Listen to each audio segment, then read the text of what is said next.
Okay. Greetings, beautiful people. I'm Raisa Nazaire, mental health advocate and coach, your host for this imperative and timely discussion to consider the unknown and navigate in unorthodox time. First, we will start with some housekeeping and then we'll go through the agenda. I have a quick intro and then we'll bring the speakers on. I know that you probably are just as excited as I am and can't wait to hear them. Okay, so that we don't have interruption, please remain muted while we do the Q&A. And then if you have any questions, please type them into the chat and we'll answer those questions at the end during the panel.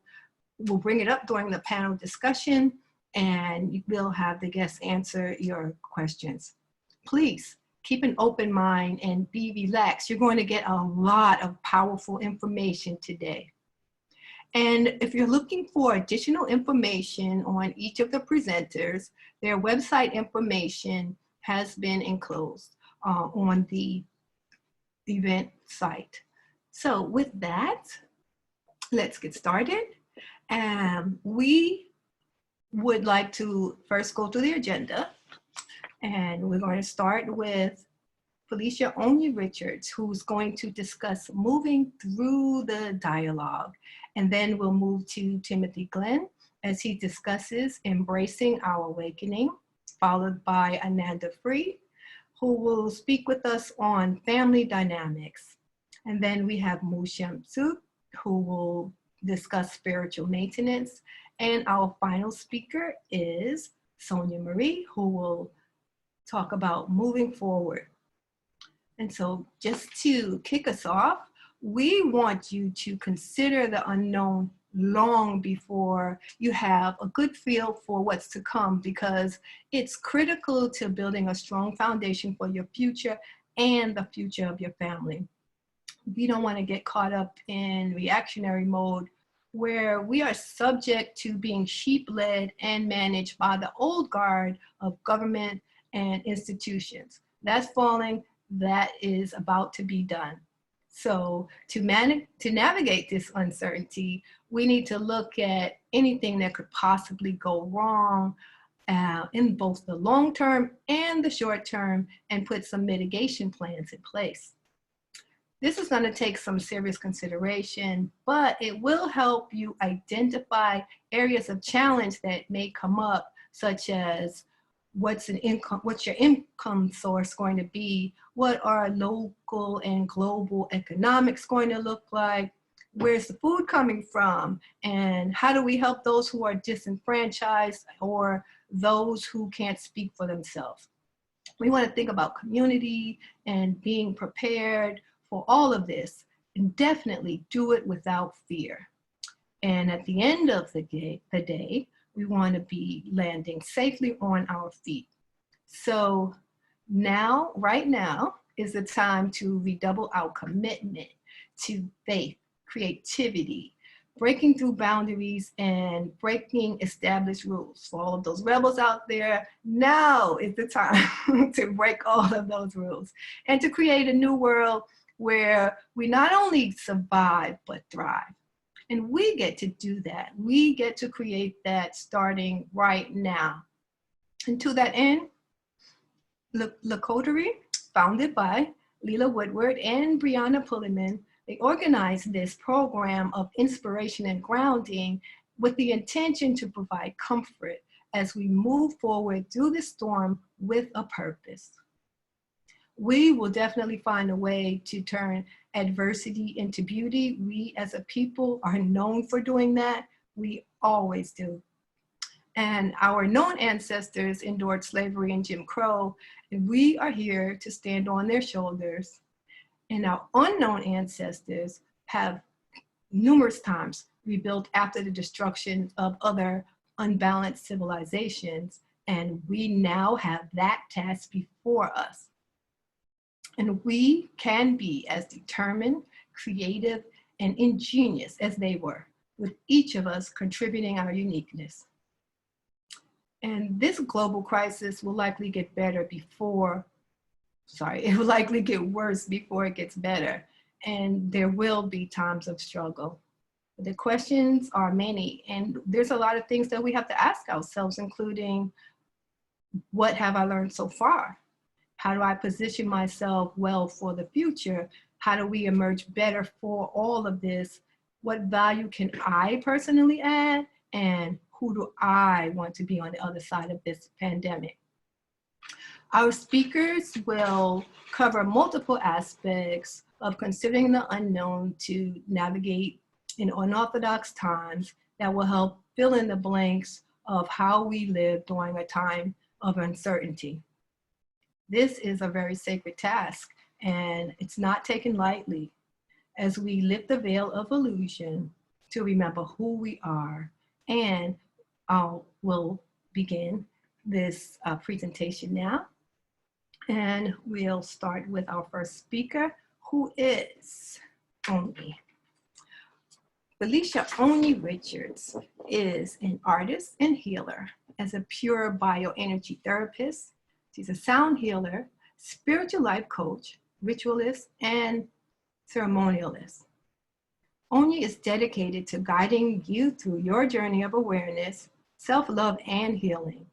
She assists in igniting the fire within to create energetic shifts that ripple through each and every part of your being. She encourages you to remember that you and all of your experiences are a gift. And you have been gifted with the power to transform and be in command of your existence. Onyi will open with an invocation that will align us in moving through the message with grace. Welcome, Onyi. Thank you. Hello, everyone. It's an honor, it's a blessing to be in this space co-creating with you. And I want you to take a moment and just really consider your life. Consider everything that you have, the relationships you have, the opportunities you have, the material things you have, not just in this present moment, but anything that you've had throughout the past, all of the paths of you. Just really consider that and sit in a place of gratitude for all of that. And really remembering the gratitude is one of the key things that will help us move through these times. It's so easy for us to look at things in a negative light or consider something as bad or crazy or whatever terms that we choose to use. And if we can shift perspective, because again, this year 2020 vision, seeing things more clearly, shifting how we see things. If we're able to shift our perspective and look at everything as an opportunity for us to learn and to grow, to heal, to be more of who we are, then we will experience the expansiveness of ourselves, of life, of everything around us. So as you listen to everyone today, as you go throughout your day, as you go throughout these times and all times, really consider the gratitude and saying, thank you for this situation, thank you for this person, thank you for this place, because ultimately it's helping me to be more of who I am. So everyone can close your eyes. Place both hands on your heart.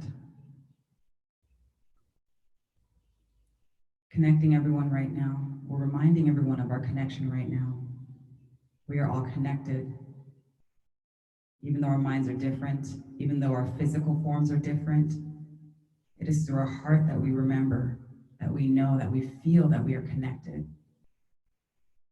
So as you breathe in and breathe out, just breathe in that awareness of the connection to yourself, to life, to nature. You are nature, you are part of nature. There's no separation. There's no separation from each and every person on this call. There's no separation from each and every person on this planet. All beings, all things, all spirits on this earth and outside of this earth, we are all connected. So breathe in and breathe out, letting that connection, that breath, that air, that life fill you, surround you. As you take in life, you breathe life out, that constant exchange. And continue breathing, thinking about and remembering your connection, remembering the gift of your life.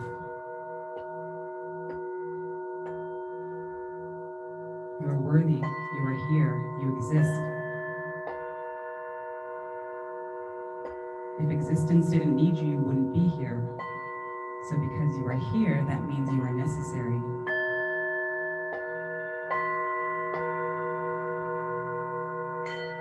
Welcoming in the ancestors, Ego, giving honor and reverence to the directions, to all beings in the plant, mineral, and animal kingdoms, everything on earth, everything outside of earth that we get to coexist with, all of the elements and elementals. We sing gratitude for the opportunity to be here, to live this life, to be an expression of the all that is.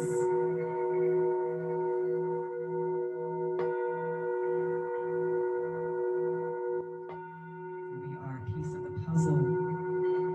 We are a thread in this fabric of life. Without us, it would be incomplete.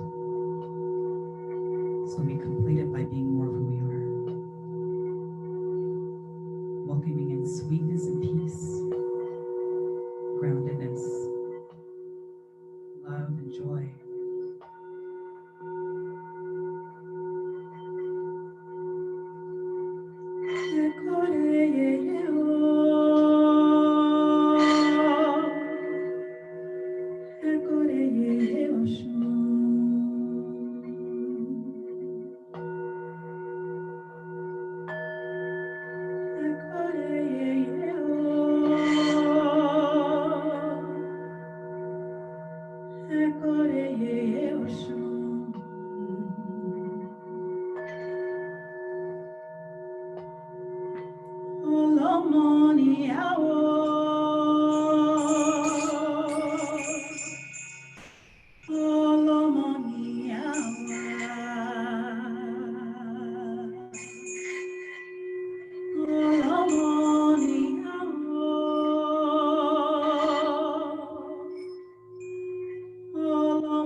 Sweetness, love, creativity, reflection.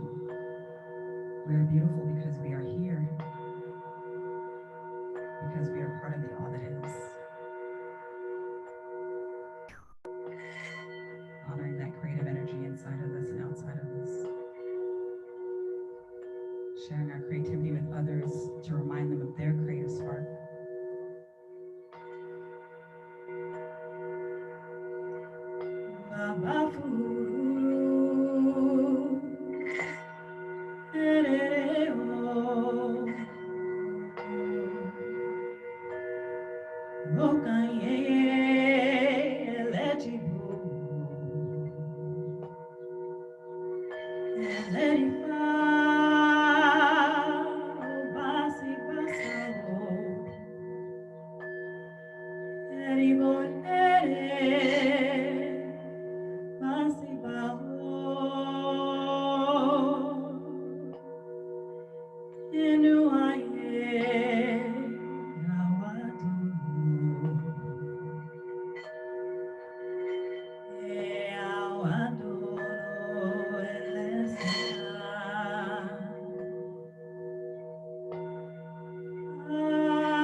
sweetness, may we maintain our joy, may we see things from a higher perspective,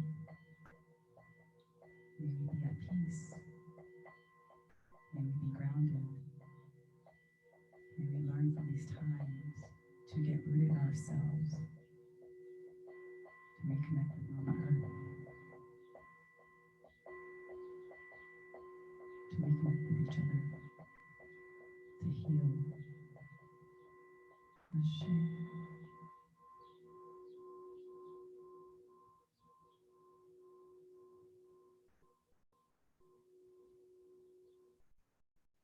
Continue breathing easefully, peacefully, that constant exchange, receiving, giving, giving, receiving. As you receive the messages you will receive throughout this time, may you utilize it to be more of who you are, and may you extend that gift out to others so that they too may know that it's possible to be more of who they are. Continue breathing, and once you're ready, open your eyes, open your eyes, open your eyes. May your eyes be open during these times to see what you need to see, to see what you need to see.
Hello.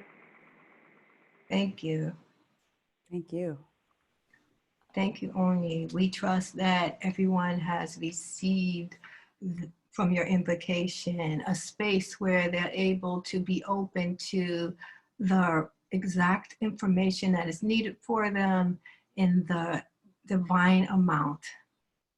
And with that, it's a great transition as we move into the next speaker with Tim Glenn, who will discuss Embracing Our Awakening. Timothy Glenn is a modern day mystic. His work as a spiritual mentor goes way back to 2001 when he and his wife co-created Leadership Institute for Transformation and Empowerment, called LIGHT. Timothy has integrated a lifetime of spiritual inquiry into a meaningful practice of transformation that has changed many lives.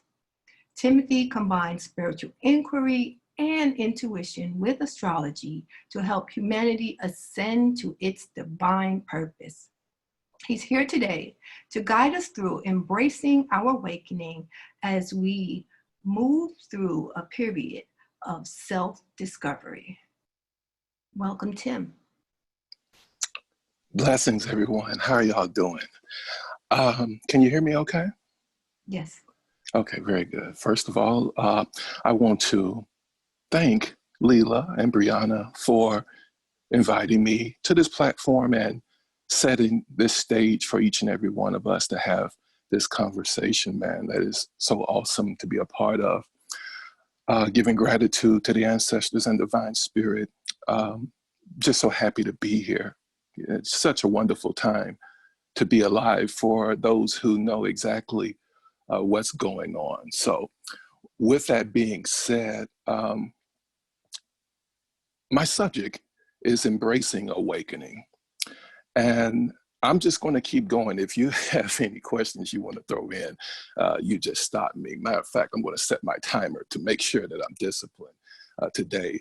Oni, let me tell you, that was so beautiful. Thank you for really opening the portal. Oni, you're the reason I'm having to set a timer, because my channel is wide open right now from that. Okay, so I got my timer going. We're about to have a conversation of embracing awakening. Well,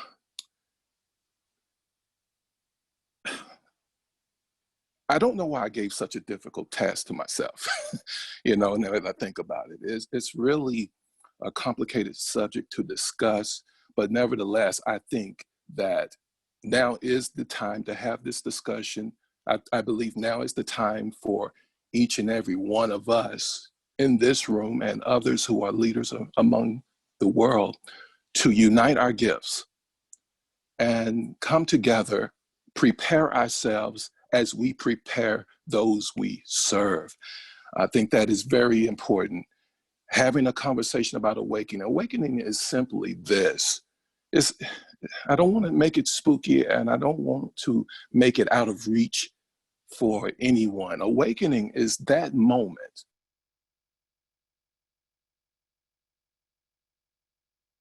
of chasing mundane things, money, houses, cars, sometimes even relationships. All of those things are secondary. And when you come to that moment, all of those things we want and need to some extent, but they should not be our priority.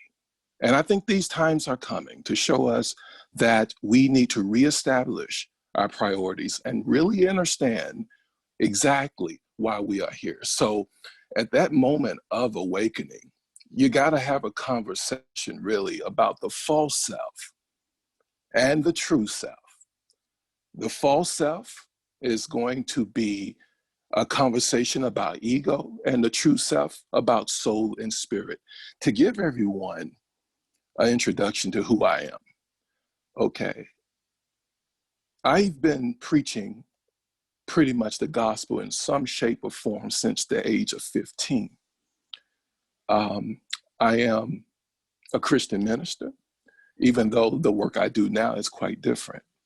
There was a time that this conversation we're having today, I would have spoken against, especially with astrology. It was something that I was very hard at preaching against, I tell you. But as time goes on, to make a long story short, I had a vision, maybe even a dream about astrology. And from that dream, when I woke up, I literally knew every meaning of the major planets. Can't explain that. Never had a class, never had a mentor. I just knew. And over time, when I began to develop skills and develop partnerships with my peers, I began to get a deeper understanding of that. So I use astrology for the purpose of awakening. And for me, astrology is simply a screenshot of our true self. It's a screenshot of the contract and agreement that we made with divine spirit, God, goddess, whatever power you subscribe to. And I believe that we co-create this thing called life. And I believe we choose the time of our arrival. And when you come here and you go through the veil of forgetfulness, I am here to remind you through astrology, look at this screenshot. This is what you agreed to. This is who you are, and this is where you're going. So with that being said, in all of my sessions, it's always a conversation of the false self and the true self. And thinking about astrology, you know, it's kind of upsetting to me because in the beginning, for those who follow me, you know I've been talking about this since last year, deep in the summer. On January the 5th of this year, we had, let me see if I got my notes here. As of January the 5th, excuse me, we had the Sun, Mercury, Jupiter, Saturn, and Pluto in Capricorn. Saturn and Pluto was nearly in an exact conjunction through that. Yet I'm hearing astrologers talk about how wonderful and beautiful and easy the path will be in 2020.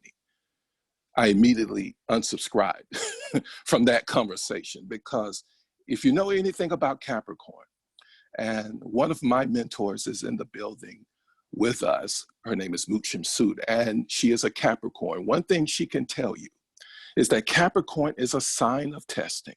There's no way that signature was going to be there in the beginning of the year and there not be a time of testing and evolution and transformation. So here we are. So when we're having to talk about awakening, know that it's not a how-to, really. It is divine timing and willingness. When it is our time to wake up, will you be willing to surrender the ego and allow the true self to be able to share its glory with yourself and with all humanity? And when I think of awakening, it's kind of like this. When I was in school, I never really liked getting up in the morning, okay? Never been a morning person, still to this day. And when it's time to go to school, mom would come in, Timothy, it's time to get up. All right, okay, she, leaves out the room. She comes back again, because guess what? I'm going right back to sleep. Timothy, it's time to get up. This time, she's cutting the lights on or whatever. The next time she may come in, turn the lights on. Timothy, it's time to get up, and pull the covers back. And even though each time becomes a little more uncomfortable for my rest, I would rather be asleep than go to school and learn, okay?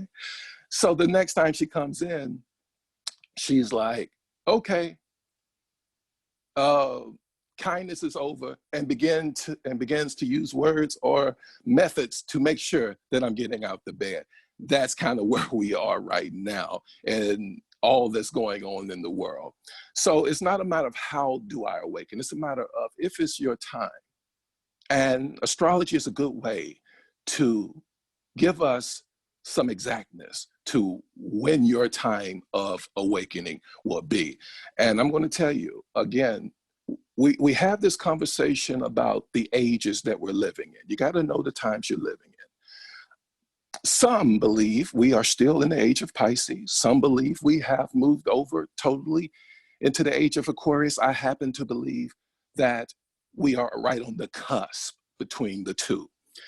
And if you know anything about astrology, you know when things come to an end or a crescendo in astrology, things really pick up. So I think we are experiencing the crescendo of the age of Pisces, which is why you're going to see a lot of division and a lot of tribalism, a lot of people trying to tell you exactly what to do, because the age of Pisces is just that. Every major religion came through that age, and even the symbol of Pisces shows two fish going separate direction. One is said to be searching for the material, superficial things, the other, the higher self. And it will and will always be a struggle within us. So at this time, we are forced to restrict our normal lives for the most of us due to COVID-19. And for some of you, it may be causing deep anxiety, because this is the first time in a long time that you've had a chance to really sit with self, to look at self. And once you look in the mirror, you may be wondering, who in the hell is this I'm looking at? And if that's the case, do not be alarmed, because in some way we all are to that point. I can tell you, I've been social distancing, getting ready for this for 10 years, okay? This is nothing new to me. Even the metaphysical shops that I was working with, I would talk to them to try to get my business with them established more in a home base. Didn't know why, and that's kind of how things go in life. You make moves intuitively and not know exactly why you're doing that. But for those of us who are limited, everything has a purpose, including this virus we are experiencing. Whether you believe it happened naturally, Whether you believe it was man-made is irrelevant. Nevertheless, the results of such is the restriction to our connection with each other. Okay, that we do know. And if you're into metaphysics, you can observe the outer world to determine what is happening within each and every one of us on an individual level. If that's the case, then life is showing us, universe, spirit, the ancestors are showing us that we are restrictive within ourselves in some way. It is my belief once we learn how to reconnect with ourselves in this quarantine and your moments of isolation, I think we will be better equipped to connect with each other. Now, there may be some who disagree with this, and that's okay. My word is definitely not the all in all, but just sitting with this, just talking about all of those planets that were in Capricorn, it was no doubt that you were going to be tested, and here we are. So I'm hoping that each and every one of us will use this time to sit with our gifts. Do not be afraid of process. There is no awakening without process. And process looks like moments of fear, moments of depression, moments of sadness, moments of anxiety, not knowing which way to go. This is okay. And this is needed. I hear people all the time, you know, I'm tired of looking at all this negativity. I'm just going to ascend to the fourth, fifth, sixth dimension. Okay.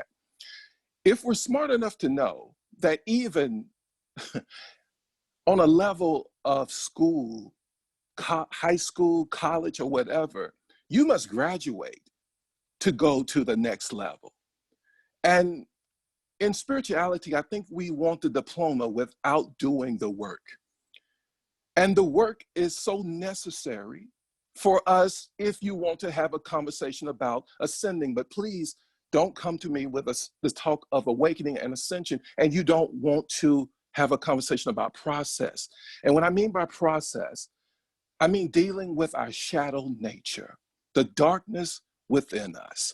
And you can look throughout the world and know that the darkness within us is beginning to come out. We are at odds at the most superficial reasons. Think about this.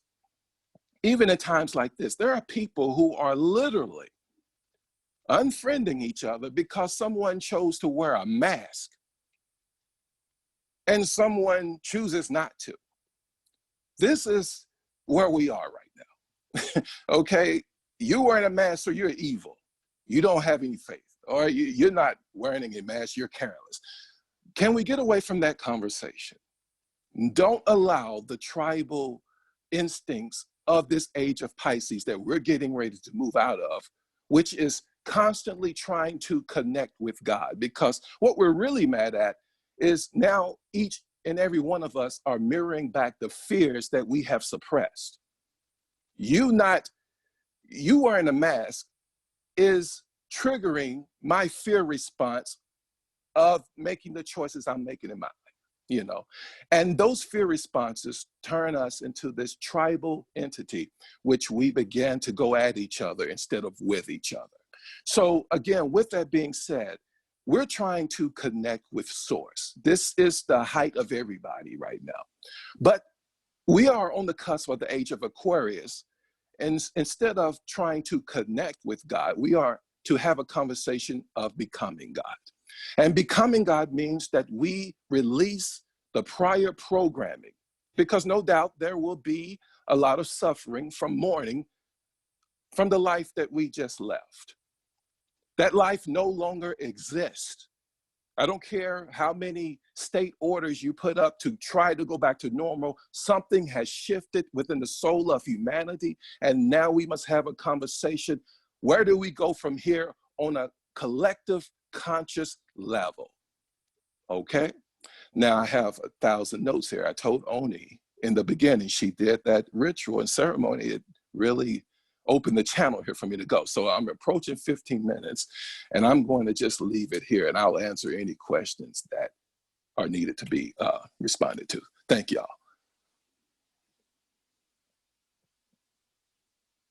Okay, well, you had a little bit more time there, Tim, but we thank you for that. And we all need to. I'm trying to be disciplined. I promise you. I think I did a decent job. Thank you. Our next speaker is Ananda Free, and she will speak to us on how the crescendo of the age of Pisces impacts family dynamics. Ananda Free is a visionary artist whose sole purpose is to share and impart love to humanity through her varied artistic modalities.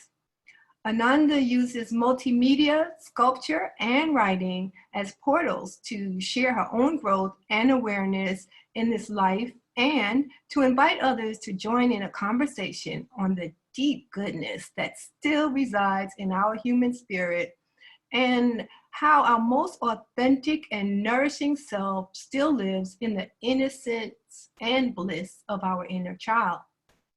Ananda is the chief visionary artist of Sweet Weirdness that she lovingly runs with her husband, Zakai Free.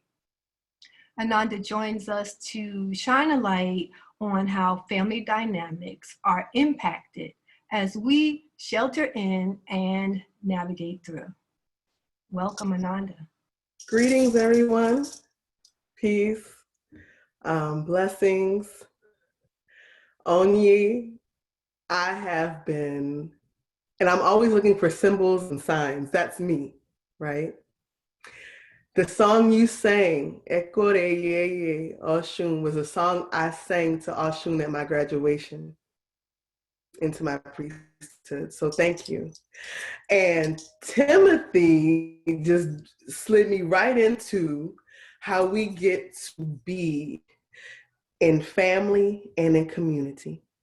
Before I get into it, I want to acknowledge the families who have been devastated by COVID, by whether their family member had it or not, or whether they were labeled with having it and they did not get the proper burial rites that they needed in order to move forward. Can you all hear me?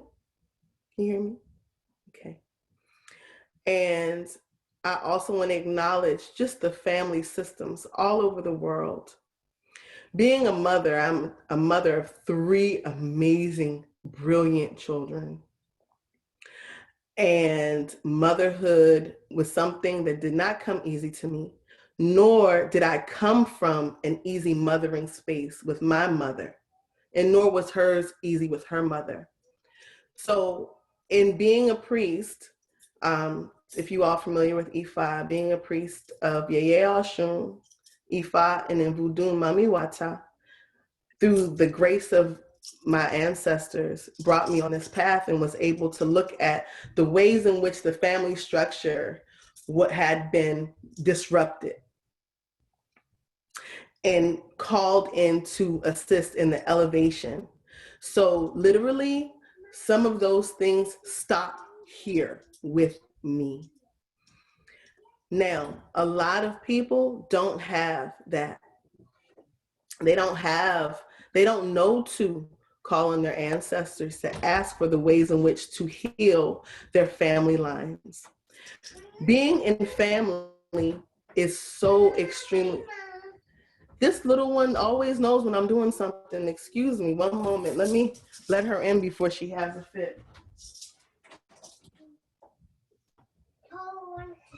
Thank you. Sorry. So, lost my train of thought. So with the family structure, the family is a sacred. Whether it's your blood family, whether it's your chosen family, whether it's your spiritual family, we are all connected just by being on this planet, just by being on this earth. I want to acknowledge all the participants here. Baby, I need for you to get down, please. I want to acknowledge all the participants here because you all are in this amazing time. We are living in, this is a wonderful time to be alive. regardless of all the chaos, amidst all the chaos, all the change, all the discomfort of changing and healing. This is a beautiful time to be alive. And I believe the folks that have come who registered to be here are feeling that too, and are wanting to know, how do we get through this? And probably are in sync with everything that has been being said so far. We are in a paradigm shift. Inside of this paradigm, we are being called to task. I had to ask myself, why did they give me, how did I get this thing to speak about families? Because I love the family. Each family is its own world. Each family is necessary, no matter what people's preferences are, however the children get here, whether people adopt or foster, the children that are here, the family connection that is built is important, and it is sacred, and it is needed for the continuation of humanity. What does that mean? Because I've been hearing all kinds of folks, they got to be home with their kids because of COVID. They got to homeschool. They got to do something they have never had to do before, which is absolutely pause and stop. And because most of us are in a rat race, hurrying to get the bills paid, hurrying to get the kids off to school, hurrying to get that 4 or 5 minutes, maybe 10 minutes of intimacy with their partner. Y'all know what I'm talking about. People are rushing. People are rushing. And in that rushing, they're rushing past themselves. They become disconnected to themselves. They become disconnected to who they are living in the very house with, who they feel obligated to rush for. Does that make sense? People are rushing, but not knowing each other. Raising their children, don't know who they're raising, what they're raising. The kids, the teachers are like, such and such, little Johnny is doing that. That's not my child, that's not my child. Now they found out, looking shameful. That was my child. I ain't know little Johnny had all that stuff going on, because I'm only spending 3 to 4 hours with him, maybe, before he has to go to bed for us to do this all over again, right? This is a joyous time for the family. Even in me speaking about that, this is a time to be curious. One, as a provider, as maybe a mama, a baba, or however a person identifies, they get to look at, who am I in this thing that I've created, that I am a part of? Does that make sense? I'm a part of this thing that I said that I wanted. 1, I didn't know it was going to be this hard. 2, I didn't know I was going to lose this much sleep. 3, I don't look like I did when I started. 4, this is really hard.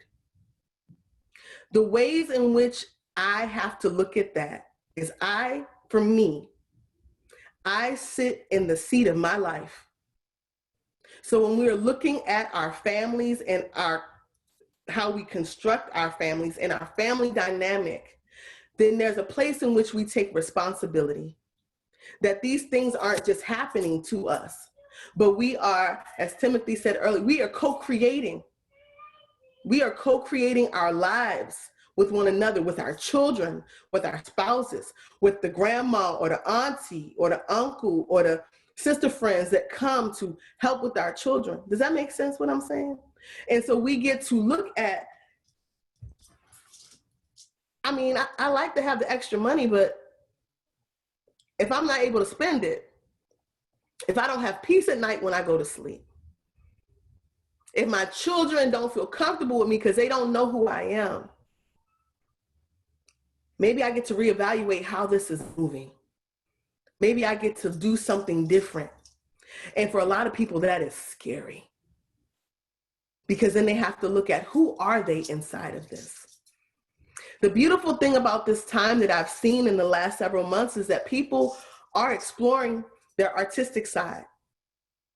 Some people that don't usually get a chance to dance around. I see these things with TikTok, people are doing the different challenges and all this other stuff. And so there are some ways of moving that they may have not done before because they're home, right? When you home with somebody, when you stuck in space with a person, you try to find ways to survive and thrive.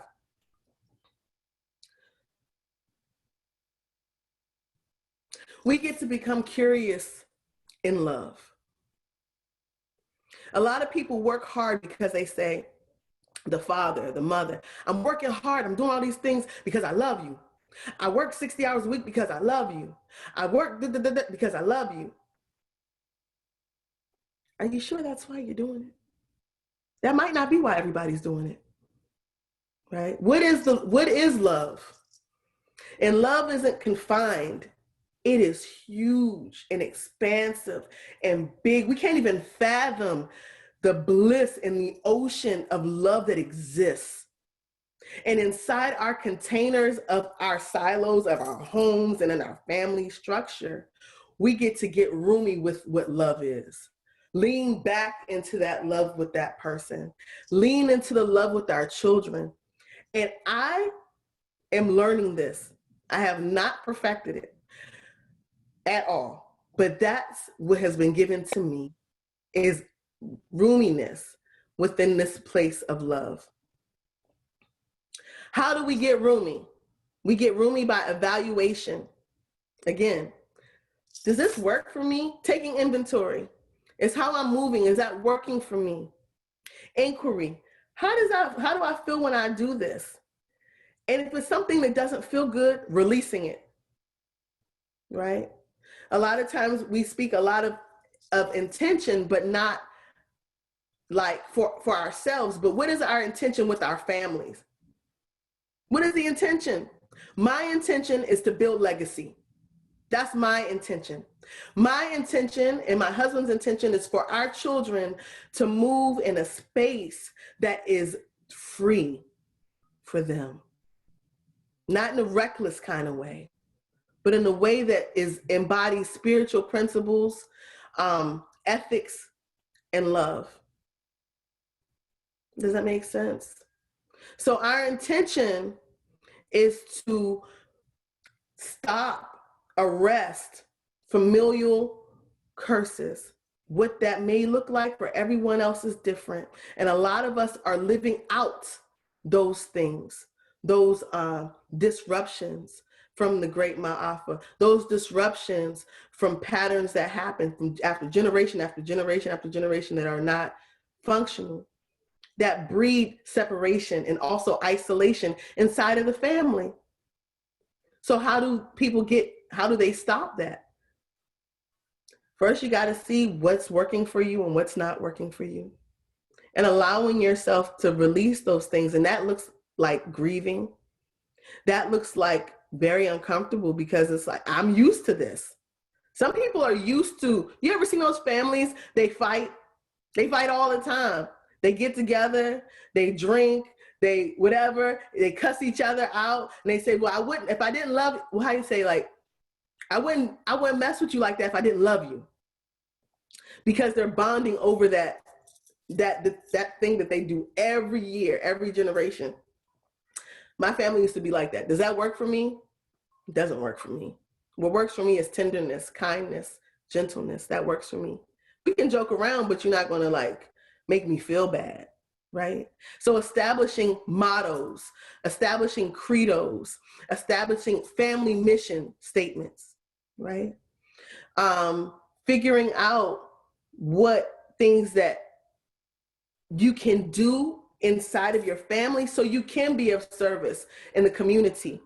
People talking about like the children and the people who go through abuse, which is unfortunate and it's not to be tolerated. But if other folks are already dealing with dysfunction and generational disturbances, it's going to be really hard to jump out in the community and say, I'm a beacon of light. I'm here for you. Let me because the moment the person comes and they tell you what the real stuff is, you'll feel overwhelmed or triggered because you haven't been able to embody that in your life for real. Does that make sense what I'm saying? Like, we have to work from the inside out. So that means work from our family and then out, and allow those folks who have gone to school, who are healers, who are priests, who are shamans, who are ministers, who are at the helm and at the ready to assist in a real way, who embody the healing, you know? So for me, it's so important that we get back to looking at the family as sacred and not just a tool. Some people say, well, I got a wife, I got 5 kids, or I got a partner and I have 3 kids. I got a partner, we got a dog and 5 cats, whatever the case may be. What are you doing inside of that? How do you get to move so your legacy speaks for you? Such and such was here. You know, I have a sister, I'm gonna shout out real quick. Sonia Silburn was here. She left long time ago. When she was here, she made her mark. She was a good priest. She was a devoted mother. She was a loving partner. She embodied what it meant to be a healer. She loved her brothers and her sisters so much that she did the work for herself first before she went out in the world and even practiced and lent to anybody else. Does that make sense? Like, our families are for our legacy, not for us. We may not always see the evidence, but it will be felt. So that's all that I have. Thank you, Ananda. And thank you for the reminder to sit in the seat of our own life and to stop rushing past ourselves. We've been doing that for so long, many of us probably forgot how to not do that, and to lean into love. In order to do that, we have to use some spiritual tools, and we have to do some spiritual maintenance. So that is exactly what our next speaker will delve deep into. And the next speaker is Mushemsu, and she was born Rita Montgomery, and later choosing to be called by her spiritual name, Mushemsu. She is committed to making a difference in the lives of children, families, and communities. She has provided workshops, seminars, and retreats worldwide for over 30 years, assisting people in the areas of education, project management, new business development, life planning, family goal setting, wealth consciousness, and youth empowerment. She is also an ordained minister promoting the understanding of light and love. Let's welcome Mushemsu to navigate the unknown through spiritual maintenance of your life quadrants. Hello everyone. What an amazing energy this is right now. I feel so honored to be a part of you, to be a part of this. And thank you, Leela and Brianna, for envisioning this and inviting us and bringing this energy that we all have. I mean, I'm full and getting fuller as the moment goes, right? So, thank you. And I poured libation this morning to the ancestors and really acknowledged my grandnephew, whose birthday would have been today. He would have been 30. And I know that his spirit is still speaking and teaching us. And I just want all of us to keep listening to the youth, because they are here to remind us. And before I get into my actual teaching, I want to share with you one of my poems that everyone is talking about, and it's called Go In. And I don't mean talking about my poem, but the subject matter, go in. So, memories like the corners of my mind, the misty water colored memories of the way we were. Do you recognize my smile from a past so distant that kings, queens, and pharaohs are mere initiates in the education of verbs signaled and pondered by David singing psalms and proverbs, dancing to hip hop lyrics and African drums, while Tupac chants and rhymes to the same language of truth found in solitude and praise. We come again until you hear us say, teach within. Teach within. Teach within yourself, and you hear it. Can our memories relive?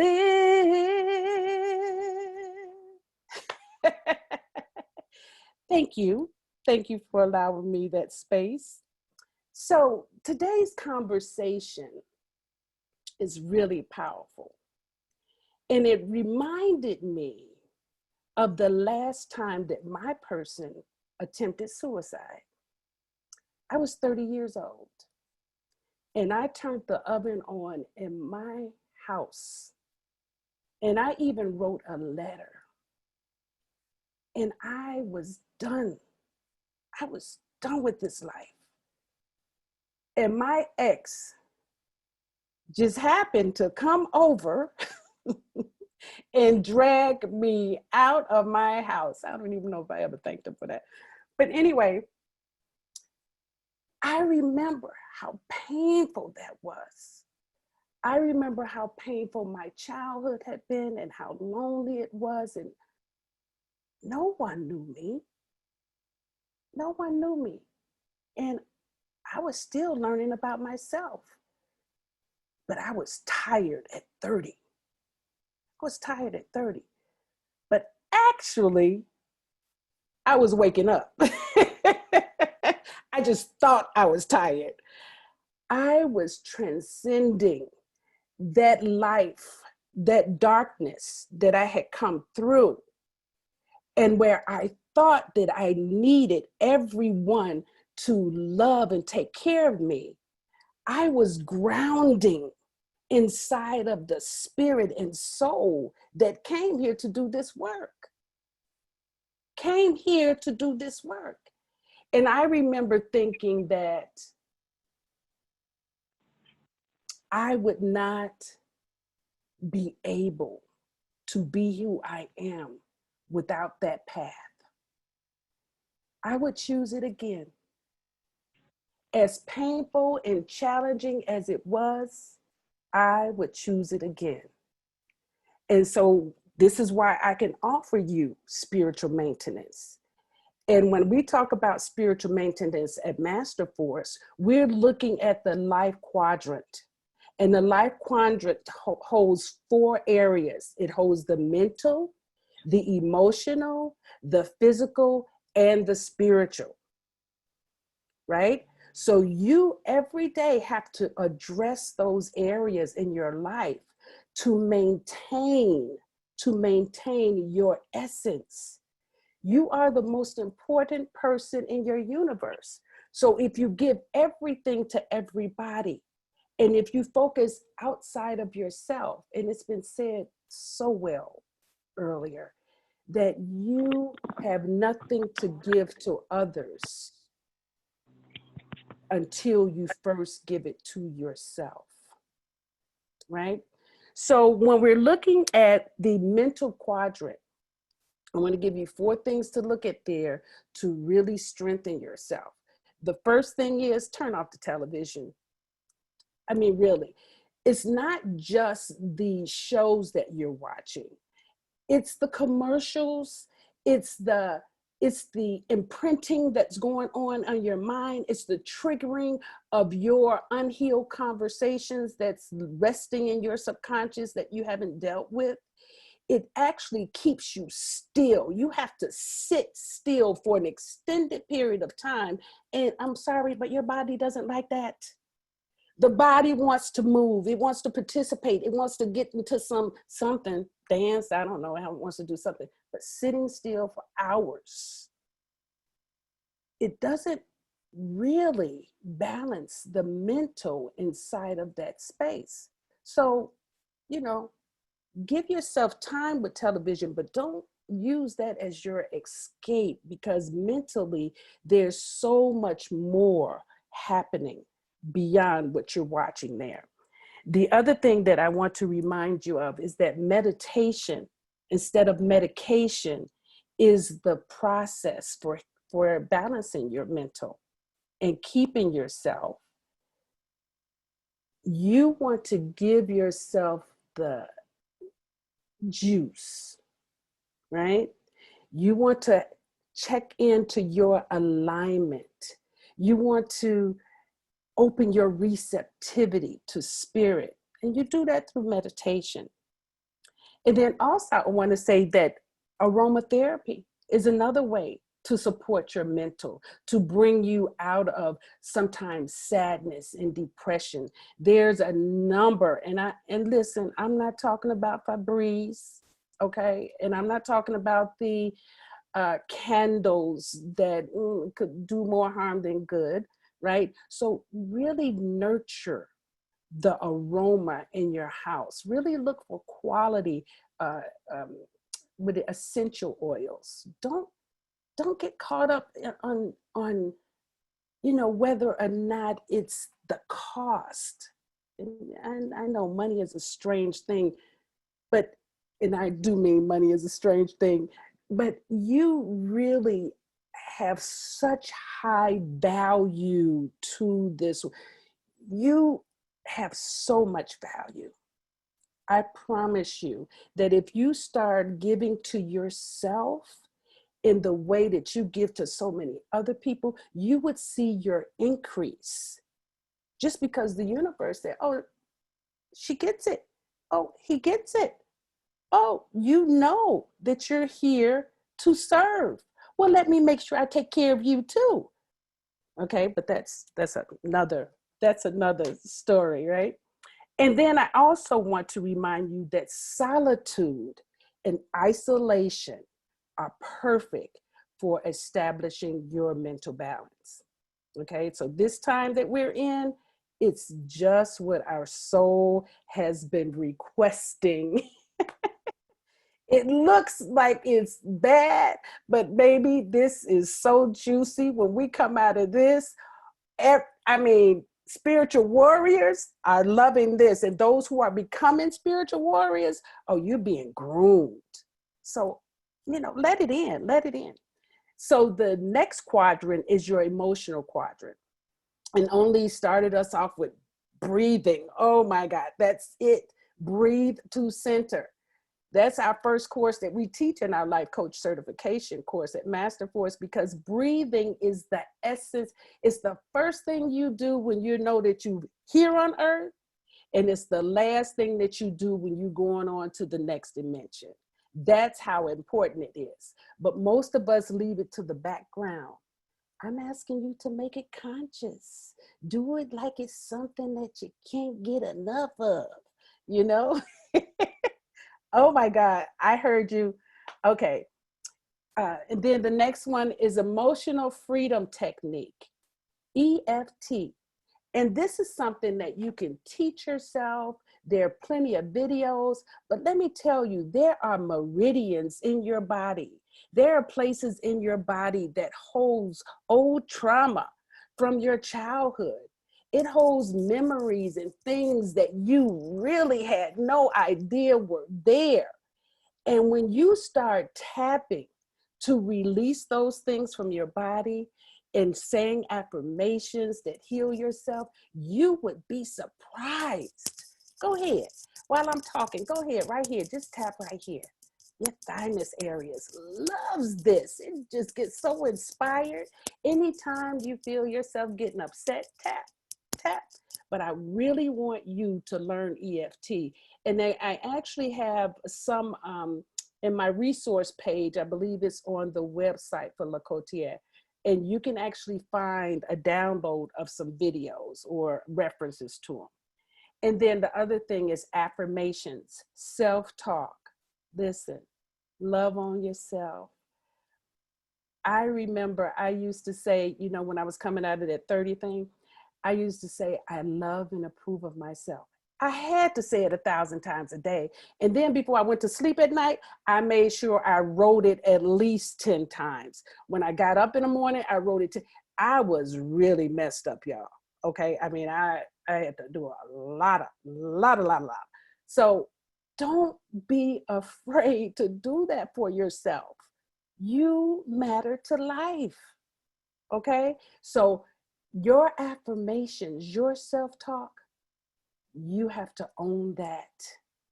You have to own that. If you're not having good conversations with yourself, what you provide for others, it's not even healthy. Okay. The next area is physical, your physical quadrant. You need to exercise or walk or swim or dance, yoga, whatever you have to do, move your body. Okay. And then you have to drink water, high quality water. And then you have to eat high quality nutrition, food. I mean, I don't care if you're a vegan, vegetarian, meat eater, it doesn't matter, but you can still eat high quality food. And that means getting rid of the white stuff, MSG, salt, sugar, and white flour. And man, I've been baking too much lately with white flour, but I'm working on that, okay? I do use other flours. I'm practicing, okay? So physically, everything that you eat communicates to your body, whether you're telling it we're alive and well, or whether you're saying, oh, I'm just gonna give myself what I want and deal with the circumstance. Stop that. You're far too valuable, far too valuable. Give yourself a treat every now and then, okay? But earn that, okay? And then the last area is spiritual. I want you to find out about Bach, B-A-C-H, Bach flower remedies. My favorite is walnut. They have over 38 different elements, and these are flower essence. Listen, the universe gave us everything that we need. Flowers that heal. I've been using Bach flower for over 30 years. Thank God my daughter introduced me because we had to find something for her, and I was not going to use Western medicine, right? Bach, B-A-C-H, Bach flower remedies. Go and research that, and you find out what's your favorite. And then also spend time in nature for your spirit. Listen to music to raise your vibration. Dance and move to raise your vibration. Also water. Sitting in the bathtub, salt baths, whatever kind of baths you want to do. Going to the lake, going to the ocean, going to the pond. Water. Over 75% of our body is water. So when we actually allow ourselves to connect to water, that's a spiritual connection, okay? And that also means drink alkaline, high quality water. The tap water, you already know they trying to poison us, so don't keep going there and thinking that it's okay. It's not. And even some of the bottled water, do your research, okay? So that's what I have for spiritual maintenance. You have to maintain yourself mentally, emotionally, physically, and spiritually on a daily basis. Check in with yourself because you are the person that matters most in this life. And telling you, this is all about bringing that right brain on up because most of us have been educated in public school systems and we know how to use that left brain, but our right brain, that's where our creativity is. So allow it to flourish now. We have the time. Okay. Thank So you. thank you, everyone. Yes, thank you. Shamsu. Thank you. Thank you. Tools, which we will need. Yes. We will get stuck and we will need them. Yes. Thank you. This time that we are in is just what our souls have requested. That's what you said. And I think that's a really great transition into, so how do we move forward? We asked to be here in this time, and this is a great transition. And we will move into the topic of moving forward with our next speaker, Sonia Marie. Sonia Marie is an intuitive astrologer, a poet, a musician, an essence columnist, an author. She's a true believer that the spiritual intention of self-evolution is to peel away false expectations by using one of the universe's best tools, the intuitive art of Western astrology, because it reveals choices, fears, and strengths on our path to self-love. We can begin to honestly see our inner reflections and have the power to deeply love the life we live. Sonia Marie will help us to tap into where the stars are guiding us with forward direction. Sonia?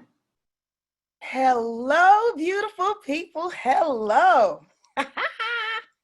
I am so excited to be here. I can't even contain my Leo rising self. And because this thing just snapped on me, all of a sudden, I can't see the beautiful faces anymore. Okay, there we go.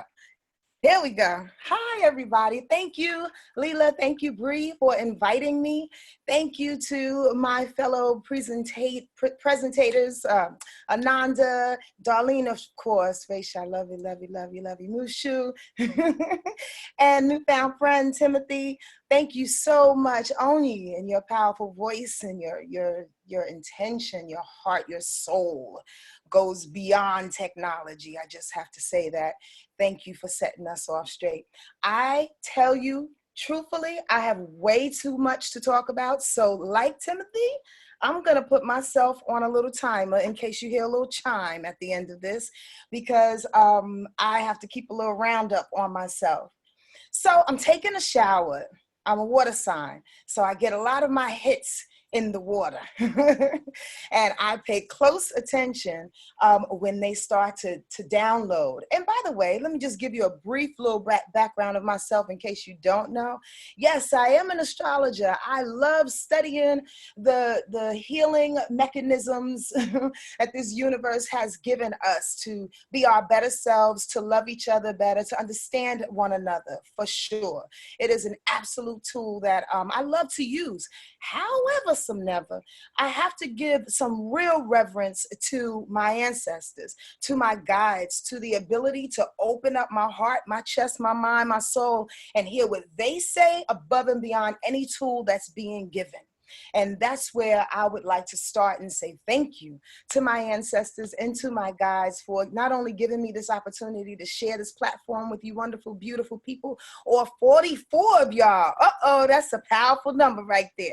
44 people's in here, 44 souls. That's beautiful. And thank you for giving me the opportunity and the ability to do this thing. Yo, moving forward is not going to be an easy task, as we already know. Okay? I'm not going to tell you anything that you don't know. And I will tell you this as well, that I steer so far away from fortune telling or giving you a map to say this is exactly what's gonna happen, this is how you need to do it. And forgive me in advance if I slip and say the words should and could, and that's programmed in me sometimes. And if I catch myself, I will, but if I don't know, that's not my intention. Because there's no real way to do this thing. Only thing that we can do is utilize the information that we're given to be able to do what? Use our eyes, our perspective, our new fly glasses in order to deal what's happening. So as we move forward, we're going to adopt. This is what I would love for you to just stand firm in. Buy a new pair of glasses. I don't care where you go.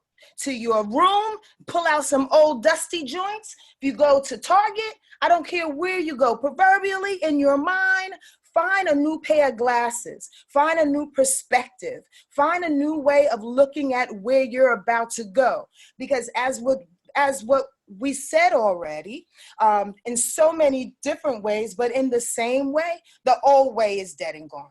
It's not coming back. So if you use the same pair of glasses that you used a year ago, 6 months ago, 7 months ago, 7 days ago even, to lead you forward into tomorrow, you're doomed for doomsday. That's dramatic because I got Leo in me. They're not necessarily doomed for doomsday, but you understand what I mean. It's not going to bring you exactly where you need to go for yourself. Not for Sonia, not for Mary, not for Vicky, not for Angel, not for Sakai, not for Sasha, not for anybody but you. So change your glasses. As we look into these new pair of glasses, just pretend you just put them on, right? And you're like, oh shit, they funky fresh. We got our new pair of glasses on, right? What do we see coming down the line? Well, lo and behold, in the next couple of months, here I change over into my astrological self, we are going to be doing, let's say this, a little backslide, reverse, a little retro. I'm going to tell you honestly, there are going to be 4 planets already, actually, that are in retrograde. In July and in August, it'll turn into 5. In September, from September 9th to September 12th, there'll be 6 planets in retrograde. When I say we're doing a backwards motion with new pair of glasses on, it's the real. It's almost like you're looking fly in that club and you're sitting in the middle of the dance floor and somebody says, go back. Go back. Here's the thing about doing this backwards motion, right? Here's the thing about doing this line dance and you got this little backwards rhythm. When you go back, you have to have balance. When you go back, you have to understand the rhythm of that backwards motion. When you go back, you can't allow your heels and your feet to dig too far into the ground where you get stuck. You have to keep them moving so much and so rhythmically that you don't get lost in your own backwards motion while you have that new pair of glasses on. Now, is that a trick? I can't tell you. It is definitely a trick, but it's necessary. You know, the other way that we're going to move forward outside of putting on those new pair of glasses is to continuously think of the word duality. Duality. So we're going backwards, and we have to realize that we are living in a definite space of duality. Why? Number one, astrologically speaking, the North Node, which is, let's just say for kicks and giggles, the North Star. It's not really, but just look at it as the purpose, what we're leaning towards, where we're going, right? It's our general, right? The general is now in Gemini. If that's not duality, I don't know what is. So that looks like doing a couple of different things at the same time while you're dancing backwards with your fly glasses on.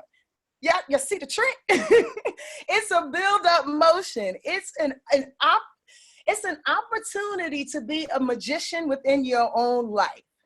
Boom. How about that? And with that new pair of glasses on, right, you see the magic happening all around you. You're not going to get all down and dismal about it. Why? Because with your new pair of glasses, remember, you look fly. You look fly. You're able to see your life different. You are able to create it differently.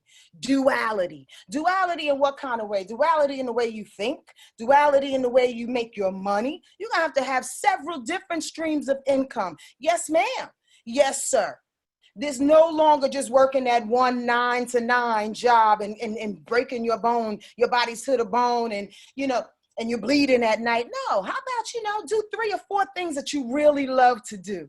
And not to tire yourself out, but to look at different ways in which you can stay alive so you don't have to be a slave to the rhythm. Boom. A slave to the man, a slave to anybody or any situation that you made yourself a slave to in the past. We have to find several different ways in order to stay afloat because the next year is crazy. Here's another perspective. Mars. The planet of Mars is the planet of action, determination, sex, movement, okay? Aggression, confrontation. Beating them up, fighting, knocking them down. It's in Pisces right now, right? Which is pretty passive. So we're moving on the planet right now with not a real sense of knowing what's going on, obviously, the unknown, not a real tangible space to be in, not even no real energy. Like we have energy to do things, but at the same time, we feel a little floaty and we're a little out there and like in our space of like the ethereal, right?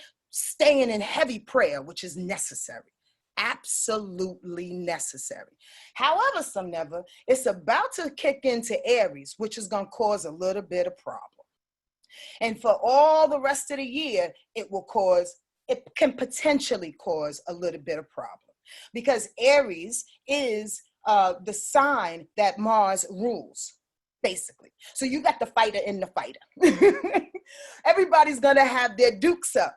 You understand? In some kind of way, confrontation is necessary when Mars goes into Aries. Understand this. Now, what do you choose to confront with those new pair of fly Gucci glasses on that you have now? Are you going to go out in the middle of the street and protest? If you front line, that's cool.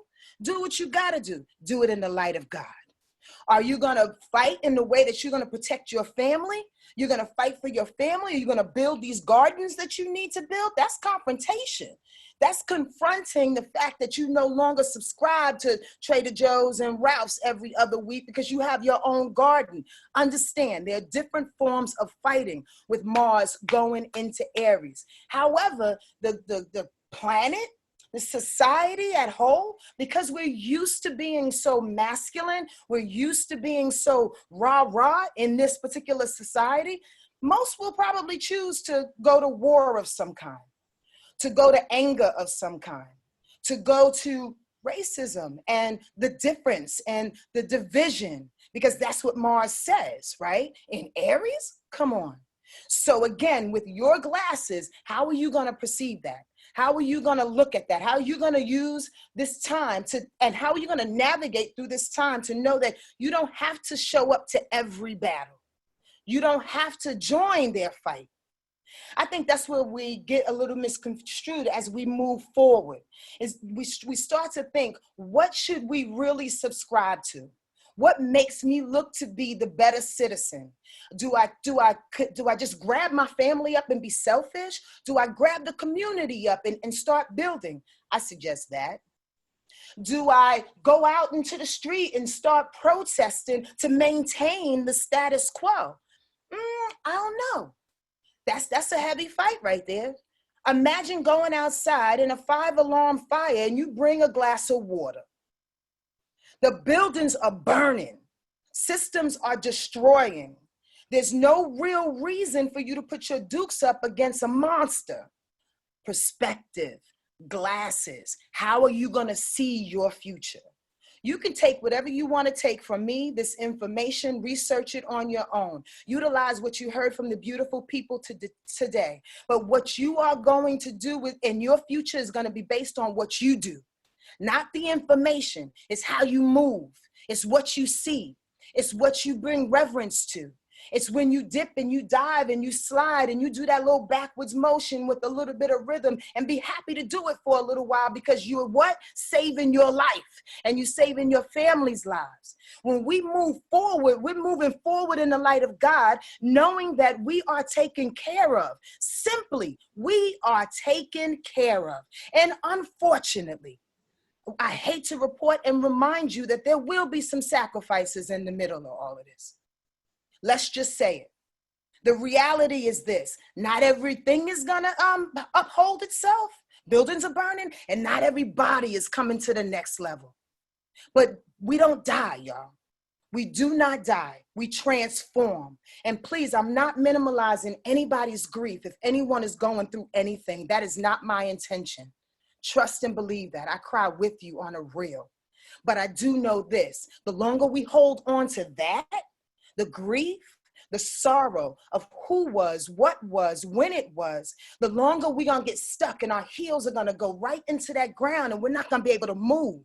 We got people to take care of, ourselves, our children. We have a responsibility to build generations from here on out. So when we do go in the next 20, 30, 50 years, they can do it. What we were trying to do, what we're trying to do right now, as we talk and we cultivate and we come together as a community. What needs to happen from here on out? Connecting hands, connecting souls. How little or how small, how big? I heard this in the shower too. tell them, I like the way they talk to me, tell them to demolish the idea of competition. Demolish the idea of what's so Hollywood and fancy compared to what's local and on YouTube with 5 people in the room. Could tell them that competition and the bigness or the rightness of things is not gonna win in this time. Like Lee and I talk about sometimes, it's those micro groups that come together, right? 20 people, 200 people, 2,000 people that are strong and long, okay? Not big and wide where there's way too many perspectives and then all of a sudden you have these subgroups and now you're fighting. No, we need to come together as strong as we are in this moment moving forward. Y'all get this? It's so many things to do. There's so many energy changes that are happening. Again, what type of glasses are you putting on in order to move yourself through this time? That is the real question. How do you want to prepare yourself and your family in this motion? Now, you do know we have eclipses all day and night. Every year there's somebody's kind of eclipses. So I'm going to end with this because I know I got a minute or so. Bust this. We are coming out of the family of the coupling of Capricorn and Cancer eclipses going into Gemini and Sagittarius eclipses.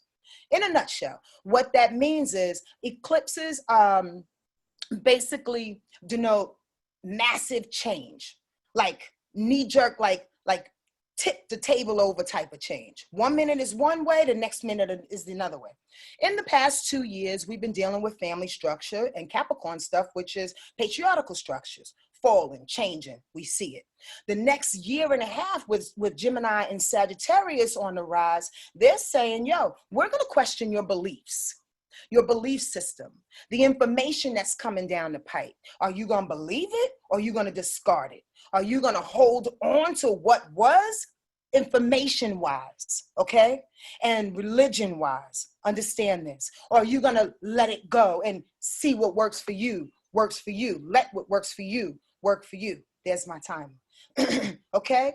That is very, very, very, very necessary that you pay attention to. And lastly, okay, I just want to remind you, before I get out of here, I got 1 minute. You still have a panel. Okay. Go ahead. Well, let me get this out real quick. It's going to be a nice little ending. I want to remind you that there's going to be a repeat offender. Like Timothy mentioned on the top of this year with all of those conjunctions in Capricorn, right? Saturn went beyond in Aquarius. It's backing up. By the end of the year, there's going to be a repeat offender because Pluto and Saturn are coming together in Capricorn again. It's the same notion that the Rona's coming back. It will. It absolutely will. But again, you have a different pair of glasses on. That Pluto and Saturn coming together in Capricorn knock down structures. I'm with you, Timothy. I didn't want to listen to them other people because I'm like, what are you talking about? No, it's coming down. There's going to be another time at the end of the year, starting around November, where you'll see semblances of the same thing. It may not be as strong. It may have a different face, a different guise, but it'll have the same intention to continue to rip away the fabric. It's necessary that you pay attention to the glasses that you put on, because how you see your life and your situation and where we're going will determine how you survive this thing. Thank you. Yes, that was powerful. Very powerful, Sonia. Thank you. So Thank God. everyone, put on your fly glasses and move forward in the light of God. We are taken care of. Know that no matter what does come up, we are taken care of. Now, each of our speakers have delivered powerful messages. They all brought the fire in their unique ways. And so we are going to take the next 30 minutes to open up the discussion and get your questions in and answer questions for you about how you can move forward and navigate well in these unknown times. So if you would, please be sure to make sure that you are on mute if you are not speaking so that we don't have interruptions. And you can type your question into the chat box. We're going to pull the questions from the chat.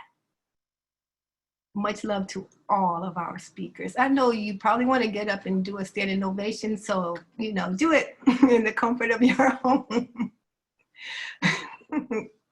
Okay, so I'll start with the first question. We ready to move to the panel? And if you have a question specifically for one person, just put their name in, type in your question. I'm going to throw out the first question to each of you on the panel just to get us started. So, what have you learned since the inception of COVID-19, this pandemic and its resulting economic disasters? What has shifted for you and, maybe values or whatever? Tell us what has shifted for you. We want to start with Sonia. You look ready. I'm always ready. That's right. What has shifted for me? Quite honestly, not too much, other than the fact that I'm a hugger and I'm a lover. I'm a tactile person. So I never realized how much I needed to grab another human being when I can't. It's one thing being single and not having a dude in your life. It's another thing having a 17-year-old that doesn't want you to touch him anyway. But it's really different when I don't have my best friend Vicky to hold, or, a good friend to like rub up on when I'm laughing and I lean over and bust out in a tear, like laugh. That has changed for me the most personally, and that's on the forefront of my brain. So I look forward to getting back to that. And I will tell you this, though, what I've learned to do was to rub myself. And I rock myself, and I rub my skin, and I have fun putting lotions on now. It took me a couple of weeks to get into that, but it kind of does the trick for the moment. Good point. Good point. Oni, you want to go next? And then the rest of the speakers, you can just chime on in. Sure. I have learned that I have everything that I need. Going through my house and just looking for different things to do, because I create, I make jewelry, I sing, I do all sorts of things. And I think there's this tendency to say, okay, I want to do this thing. Let me go find something outside in order for me to do this thing. And it's like, well, you ain't going outside. So look in your house, see what you can find, even if it's that random thing that you didn't think would be anything, and use it, because everything is useful. I had a situation where I was making some spiritual jewelry for myself. Actually, this necklace that I'm wearing right here, and I was making it to put on my altar space for a specific deity. And I was checking on each bead to use, and all of the beads that came through, I was like, really?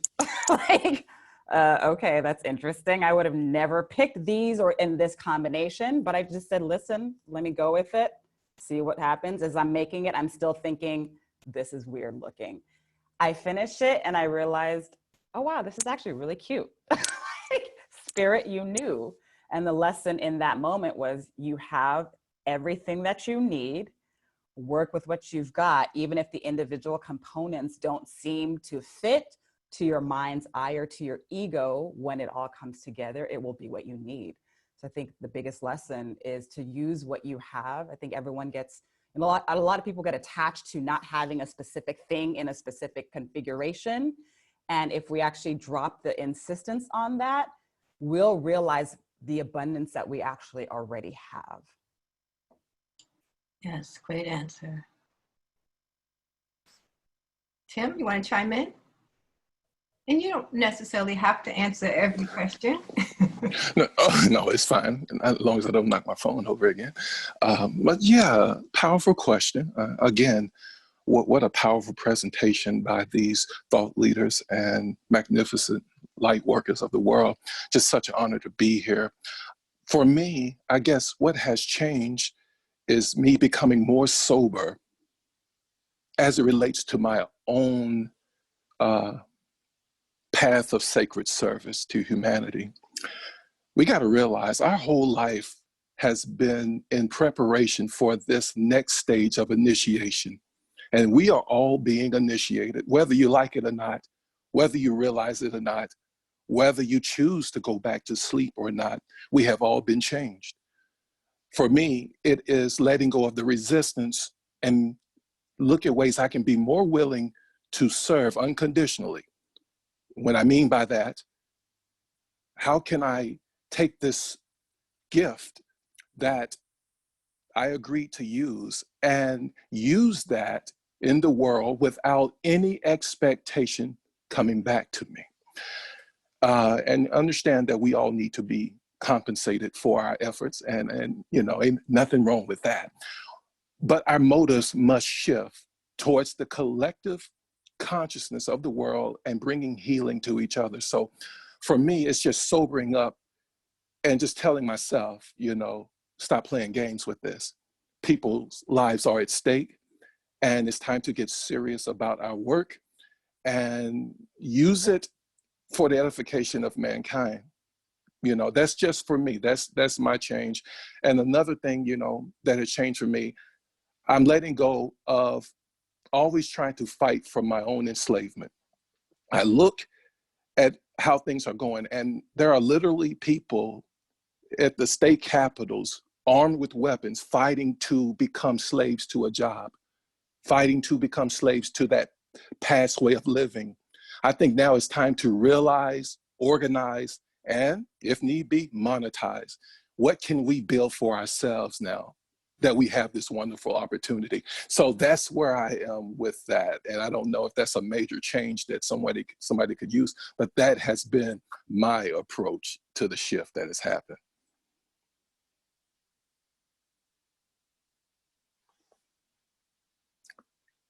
I can't hear you if you're on.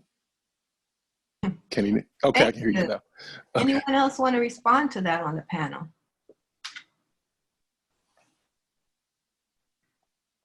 Okay, we'll move to the next question. We have a question from someone asking Mushem Tzu. I'd appreciate hearing various perspectives in facing racism and state violence in this country and world. And if any one of the other panelists would like to chime in once she's finished, please do so.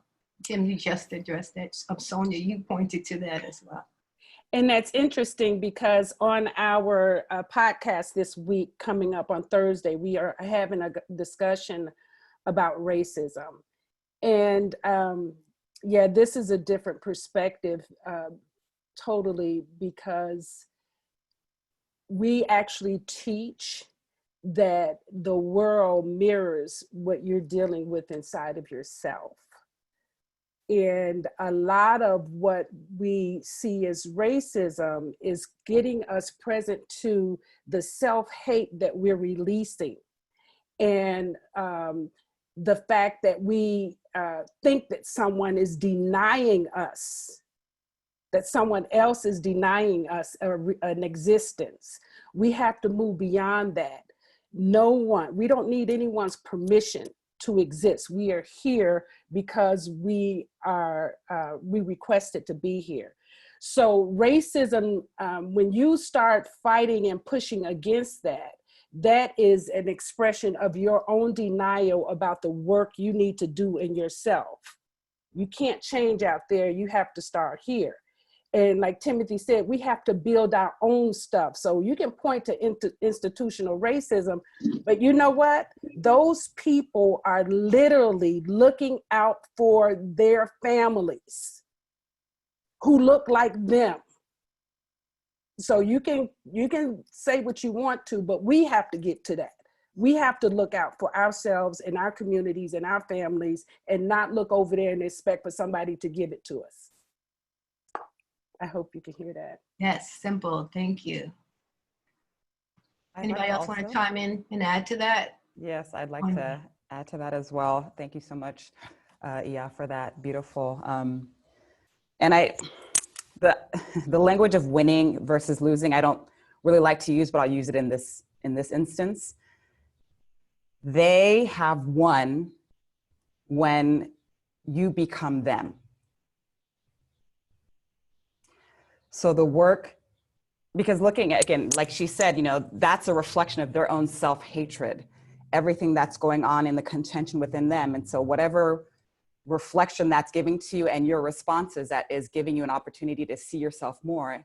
And for me, you know, what I always think about when I think of, you know, people of color or women or any other group of individuals that has been oppressed or others attempt to oppress them, is that my hope for them, and I know I can't hope for people, but my hope and prayer for them is that we don't become them, that we do something different than them, and use their reflection and recognize and come from a place of compassion, saying, wow, you are hurting so much, you hate yourself so much that you imagine you have no other option than to reflect that hatred upon me.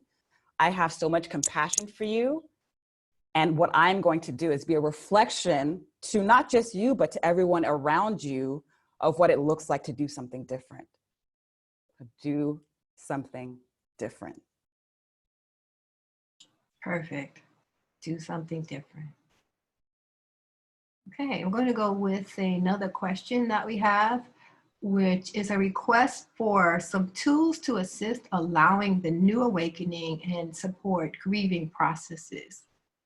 Who wants to take that one first? I'll take it because I immediately want to just talk about Bach Flower Remedy. You can order that online, or you can get it at Whole Foods or Sprouts, any of your health food stores. But grief, and I was a widow at the age of 25, so I do have some experience with that. But the conversation of grief has to be released, because otherwise it will take your life energy. Literally, it impacts the lungs. And what we're being taught in grief is to let go. Everyone, you know, Sonia said, we don't die. People don't die. You know, I pour libations to all those people that I buried. I pour libation on a regular basis to bring them into the space. So allow your people to speak to you, you know, but get some Bach Flower Remedy. And I believe what you could get is agrimony or pine, okay? And that will help you to shift that grief so that you can become more present to gratitude about who they are for you right now. Thank you.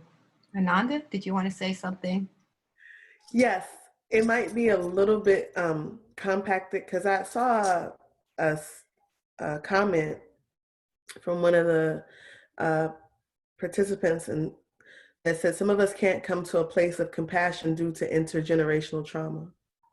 And I would like to speak to that if possible. So to me, compassion is on various levels. I'm a mama, so I'm going to protect my children. I'm going to protect my family. I'm going to protect my folks.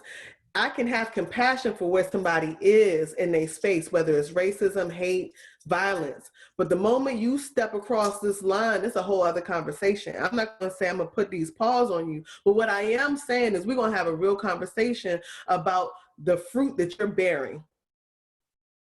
And I think sometimes it's hard to really fathom that we are fruit that from a tree that bore fruit.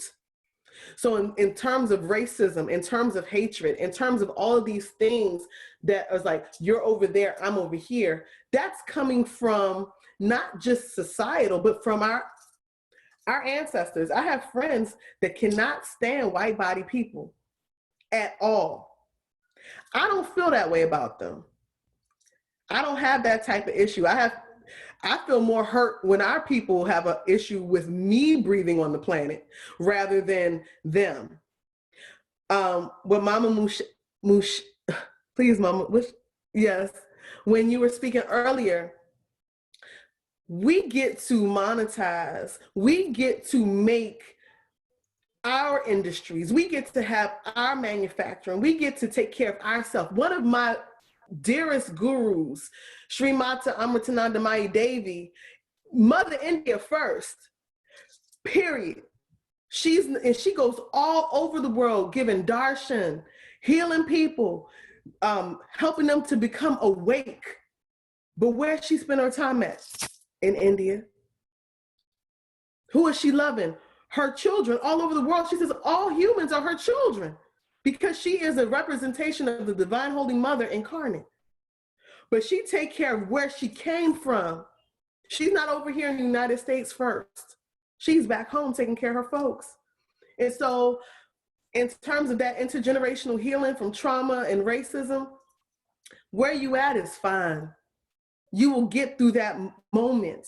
If you have an issue with anger and being triggered, ask for help from your well ancestors. They will uplift you. They will show you exactly where you get to be, where you get, and wherever you are right now is valid. Just don't stay in that place. Yeah. Thank you. Well said. Okay. We have another question. How do we deal with old friends who are flipping out? I'm going to pick somebody if nobody.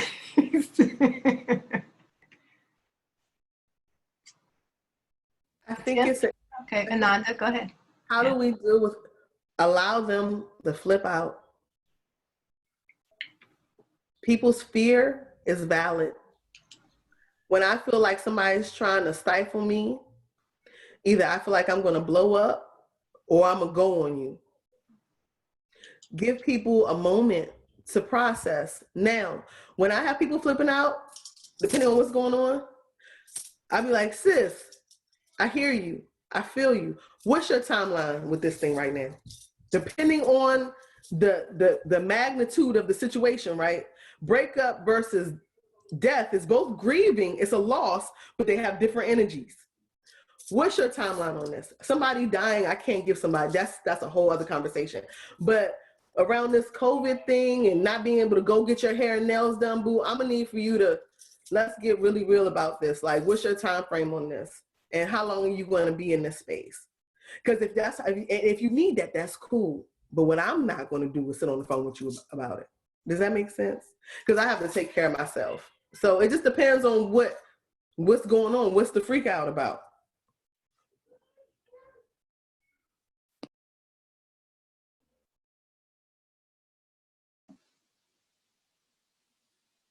Go ahead, Tim. Okay. Yeah.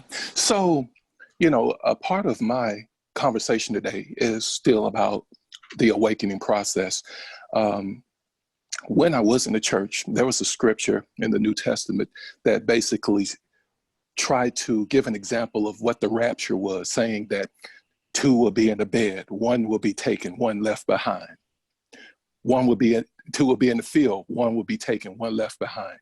What I'm finding out is that, just because people go together, that doesn't mean they grow together.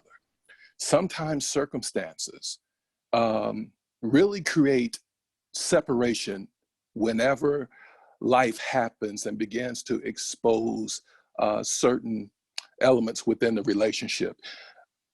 As far as flipping out, they could still be fighting again to stay asleep and you're fighting to wake up. This could cause conflict. The conversation of what is unconditional love must come up, because if there are any conditions to love that you have with these people, let me tell you, it's going to be a very frustrating process, and it could even hinder your own growth. So let's make sure that we are definitely taking care of our own gifts, our own energy. And if we can extend some level of love to another without sacrificing our own movement, let us do that without being frustrated or upset. Everybody has their own terms of waking up, and some people will resist more than others. Don't allow that resistance to frustrate your own growth. Thank you for that. Great question. Thank you. Okay, as we prepare to close out, I'd like to ask each one of the speakers and panelists to share some last minute thoughts. Onyi, we're gonna start with you.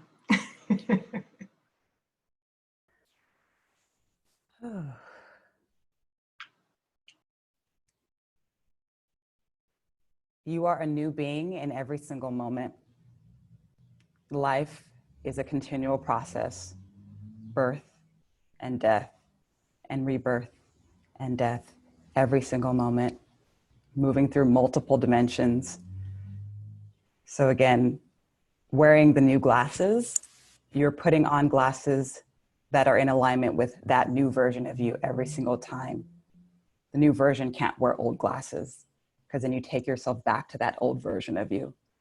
So remember that newness, come from that newness. Anytime anything's triggered from a past version of you, it's not you. You get to be in this moment as a new version of you that has no history, no attachments, no trauma. This version of you here, and your reflection, your action, you're doing something different. You're looking at the future version of yourself that is even in more alignment with the being that you came here to be. You and that reflection is helping past versions of yourself to heal. Those versions that keep coming up, that keep getting triggered, they're not you. So look at them as not you. Literally look at them as not you. Give them another name if you need to, so that you continue to witness them outside of you, knowing that you're grounded and you are grounding in this current version of you looking to the future. But you get to hold their hand and you get to nurture them and you get to pull them into you, integrated, and continue moving forward. I love it. You get to integrate all of yourselves, past, present, future. Awesome. Sonia, I'm going to call on you and ask you to be brief. Why you got to make me that lady? I'm going to put a timer on you.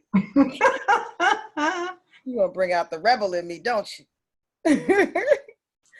You know. I have one word to leave y'all with.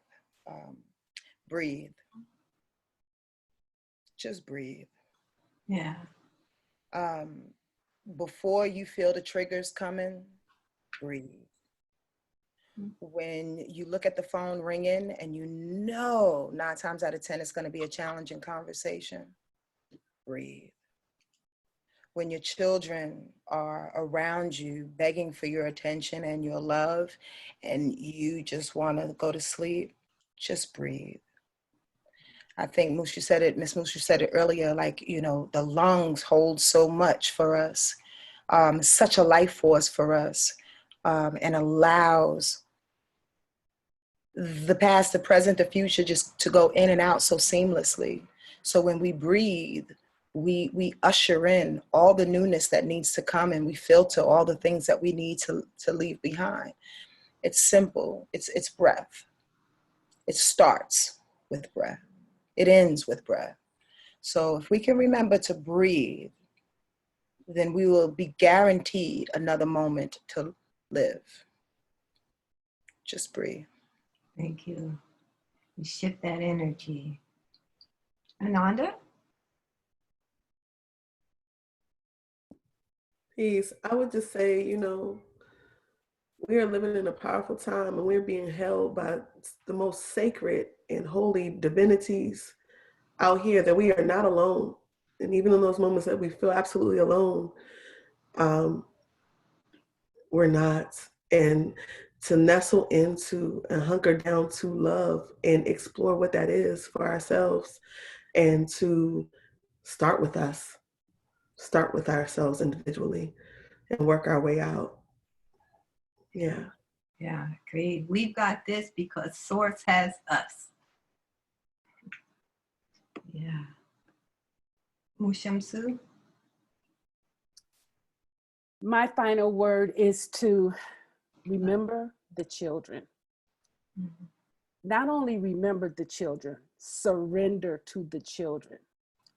Who do you need to be now so that they can see a future that has a space for them to live in? Children are reminding us of who we are. If we keep trying to turn them into us, we'll miss it. Let them transform us. So remember the children and have them laugh with you and remind you of your joy. Remember the children.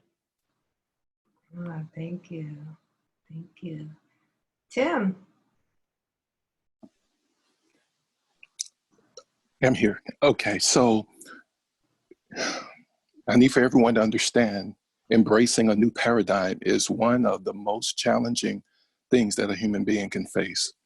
It's scary, it's unpredictable, it's uncertain. But remember this, the process has never lied to us. Therefore, the process can be trusted. And the process is simply God and the universe bridging us to our destiny if we will just trust it. It's okay not to know what tomorrow brings. All you have to do is prepare yourself through inner work, integrating these dark shadows and the light within ourselves so that we can provide some degree of sacred service to each other in these difficult times. Thank you. Thank you. And we thank everyone for participating in this. If you continue to have questions, you can contact us via the website for this event, or you can contact the speaker directly. The website has all of their contact information. Okay, I'm giving you all the opportunity. If something came up and Spirit said, I need to say one more thing, panelists.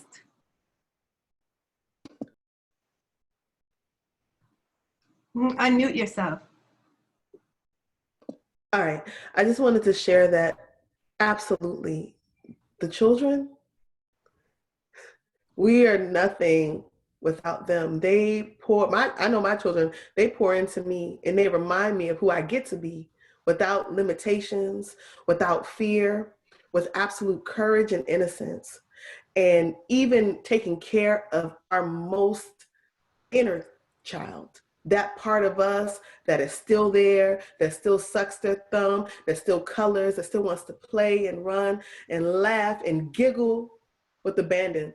Sonia Marie does it all the time. She be giggling and she just, everybody else starts giggling because she starts giggling. And it's just this infectious, loving, blissful place. And I would just encourage you all, not just with your children, but your own child, you. That one matters, still matters, and is still alive in you. Yes. Thank you again to all of you. In closing, I was thinking at the spur of the moment, because I didn't know I was doing the closing, but I had read an article about COVID-19. I think it was Dr. Shavali, that really sums up the opportunity that we have before us.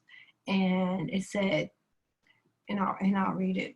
We have a golden opportunity to spiral not into fear, but into love, to actively choose to transcend our ego-based survival modes and grow into something bigger.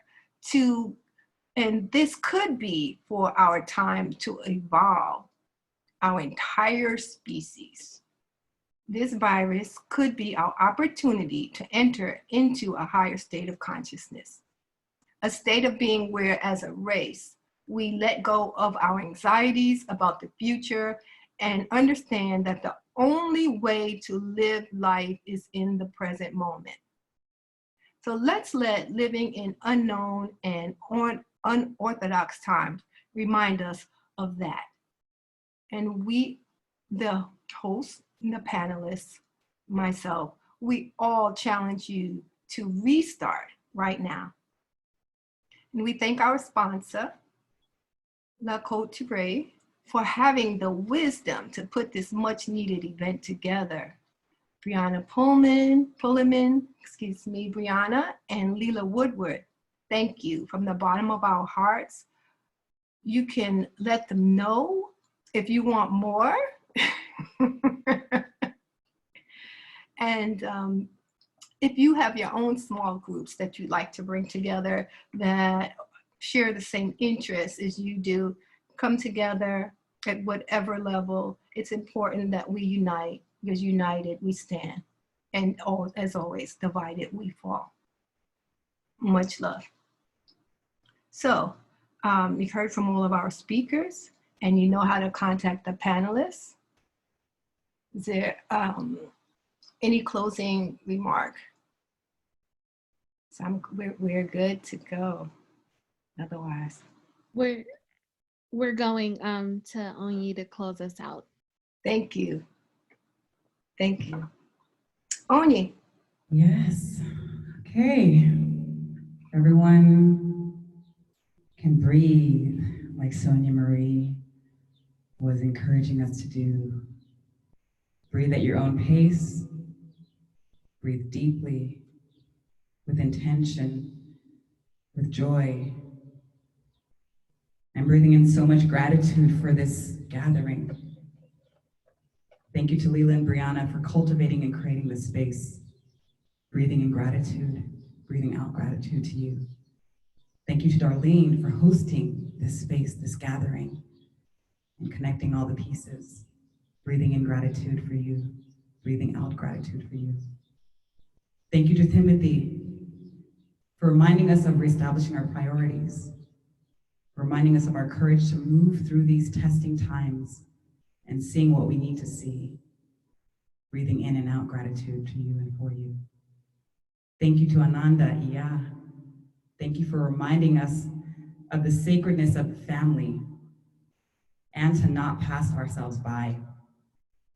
And having your little one bless us just for those moments that we got to hear her is the reminder for all of us to honor that little girl within us, regardless of our gender identification. Thank you.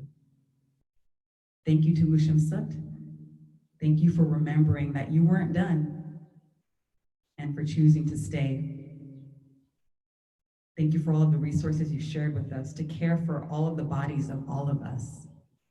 Thank you. Breathing in and out gratitude for you. Thank you to Sonia Marie. Your energy always gives me life, so much life. Thank you for reminding us to replace our glasses so that we can see more and see more better. Thank you for giving us insight into the energies that are to come so that we may prepare and be prepared for them and act accordingly in alignment with our highest good. Thank you everyone on this call. Know that you have the power and the ability and the permission to be who you are. Use these times in whatever ways you need, whatever ways are necessary in order to grow, to heal. As you heal yourself, you create a pathway of healing for your future generations, blood or water. You heal your ancestors. They heal through you. You get to see and do and be what any of them didn't think they had permission to be, or what society maybe told them that they didn't have permission to be. You get to do and be different. Continue breathing in and out. Joy, peace, groundedness.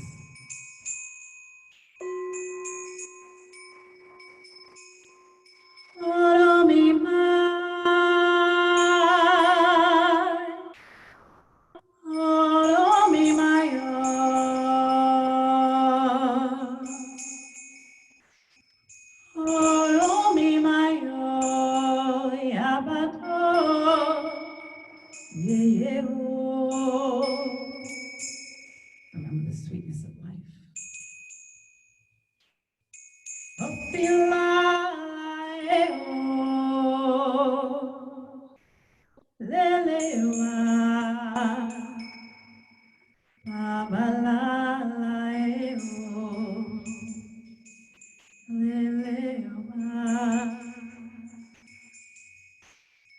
Tap into your wisdom, to your peace, to that part of you that can see above, see from above, see all of this as a playground that we get to play, and that we're all playing with each other. So let yourselves play. Let yourselves play. Breathe in and play. Breathe out and play. Breathe in and play.